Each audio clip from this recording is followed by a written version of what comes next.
சம வேலைக்கு சம ஊதியம் கேட்டு போராடி வரும் ஆசிரியர்களின் கோரிக்கை குறித்து ஆய்வு செய்ய நிதித்துறை செயலர் தலைமையில் குழு ஒன்று அமைக்கப்படும் என முதலமைச்சர் தெரிவித்துள்ளார். இக்குழுவில் பள்ளிக்கல்வித்துறை முதன்மை செயலாளர், தொடக்க கல்வி இயக்குநர் ஆகியோர் உறுப்பினர்களாக இருப்பர் என முதலமைச்சர் ஸ்டாலின் கூறியுள்ளார். இக்குழு வழங்கும் பரிந்துரைகளை பரிசீலித்து உரிய நடவடிக்கை எடுக்கப்படும் என்றும் முதலமைச்சர் ஸ்டாலின் தெரிவித்துள்ளார்.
முதலாய் கல்லறை வரையில் போராட்டமே, அதை வென்றிடுவோமே. யுத்தம் யுத்தம் யுத்தம் யுத்தம்.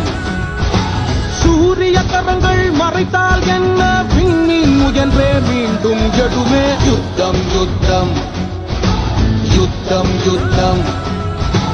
கருவறை முதலாய் கல்லறை வரையில் போராட்டமே, அதை வென்றிடுவோமே. யுத்தம் யுத்தம் யுத்தம் யுத்தம். சூரிய கரங்கள் மறைத்தால் என்ன, விண்மீன் முயன்றே மீண்டும் எழுமே. யுத்தம் யுத்தம்.